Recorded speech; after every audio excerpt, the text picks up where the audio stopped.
Goedemiddag, mijn naam is Jacco de Jong. Ik ben CEO van Sfeer AI. En in deze video ga ik jullie vertellen hoe je onze tool Carto gebruikt. Carto is een web-based tool, dus je opent om Carto te gebruiken gewoon je browser, welke browser je ook maar gebruikt. En je gaat naar carto.sfeer.ai. Als je Carto voor het eerst gebruikt, dan krijg je in je mail een link waarmee je je wachtwoord kan instellen. Nou, ik heb dat al gedaan, dus ik ga gewoon inloggen met mijn gebruikersnaam, dat is mijn e-mail, en mijn wachtwoord. Dan kom je terecht op de projectenpagina. Hier zijn alle projecten te zien waar de gebruiker toegang toe heeft. En een project is in dit geval één of meerdere natuurgebieden of andere interessegebieden die als één geheel gemonitord moeten worden. Een project kan meerdere gebruikers bevatten die samen aan één of meerdere indicatoren voor dat project, voor die gebieden werken. Nou, in dit geval ga ik kijken naar Terschelling, even de Waddeneilanden, en het interessegebied, dus het gebied waar binnen we voorbeelden kunnen intekenen en waarvoor ook kaarten worden gemaakt, wordt aangegeven met deze oranje stippenlijn. Nou, als ik binnen Carto naar een ander project wil, dan kan ik gewoon simpelweg hier op de schelling drukken en dan heb ik hier een lijst met al mijn projecten. Nou, willen we een indicator gaan starten? Ik wil graag een indicator maken voor strand. Dus ik begin even een nieuwe. Strand. Ik geef het een unieke naam. Het strand Jacco bestond al en ik open die indicator. Nou, als ik nu inzoom, dan zien we hier op de achtergrond de luchtfoto ter visuele ondersteuning, waardoor ik makkelijk voorbeelden kan intekenen. Nou, die voorbeelden noemen wij observaties en die zijn gelinkt aan een jaar waarin je weet dat er een bepaalde situatie op de grond is. Dus in dit geval wil ik observaties intekenen in 2022. Dat doe ik door hier links op de Draw-knop te drukken, of de tekenknop. Nou, die wordt dan blauw en op dat moment kan ik hier met drukken op de knop, op de muisknop, kan ik een polygon tekenen en dubbelklikken om hem af te sluiten. Nou, Carto werkt zo dat het, om een model te maken voor een indicator, heeft het voorbeelden nodig, maar ook tegenvoorbeelden. Ik heb hier een voorbeeld gegeven. Als ik hierop klik, dan zie je dat Carto automatisch een vlak 100% heeft toegekend. En dat betekent dat het een voorbeeld is van wat je wil monitoren. Als ik een tegenvoorbeeld wil tekenen, dat doe ik op dezelfde manier.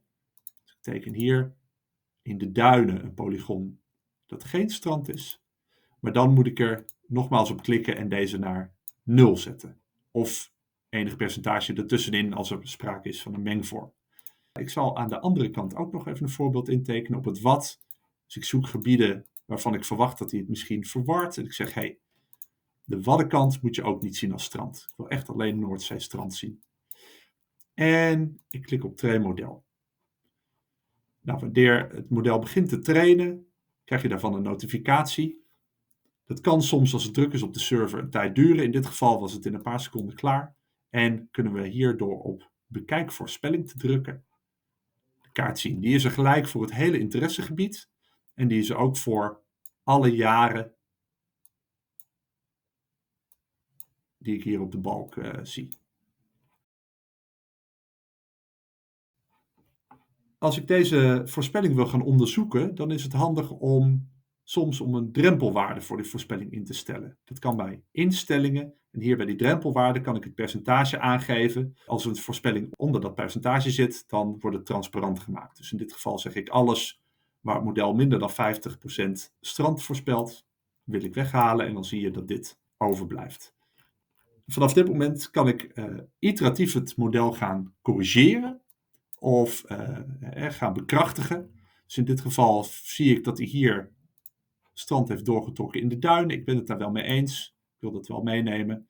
En ik ga hem nog wat meer bekrachtigen en zeggen van ja, dit klopt wat je hier gezien hebt. Dus ik vind dit inderdaad ook goed. Nou, dat heb ik nu gedaan voor 2021. Ik zal het voor 2022 nog eens een keer doen.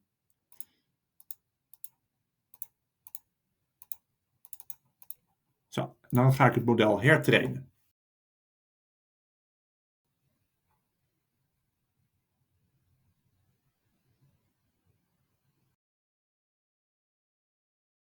En we gaan de nieuwe kaart bekijken.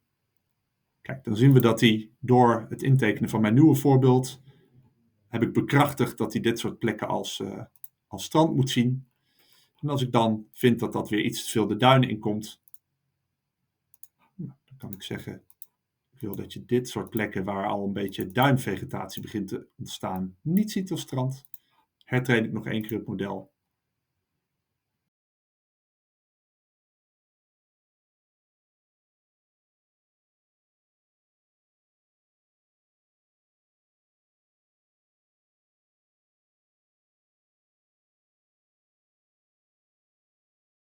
En zo maak ik met Carto voorspellingen.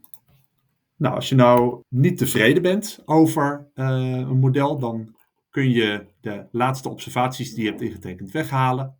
Dat doe je door erop te klikken en dan kun je hier op het prullenbakje klikken. Dan wordt die observatie verwijderd en dan kun je weer opnieuw het model trainen naar de vorige staat waarin het zich bevond. Dus je kunt altijd terug naar vorige modellen door observaties weg te halen en te hertrainen. Als je nou nieuwe projecten wil starten of je wil gebruikers toevoegen aan een project, dat is iets wat op dit moment de gebruiker nog niet zelf kan doen. Dus daarvoor moet je ons benaderen via support@sphere.ai. Wel kunnen alle gebruikers naar hartelust nieuwe indicatoren toevoegen en veranderen. Bedankt en heel veel succes en vooral plezier in het gebruik van Carto.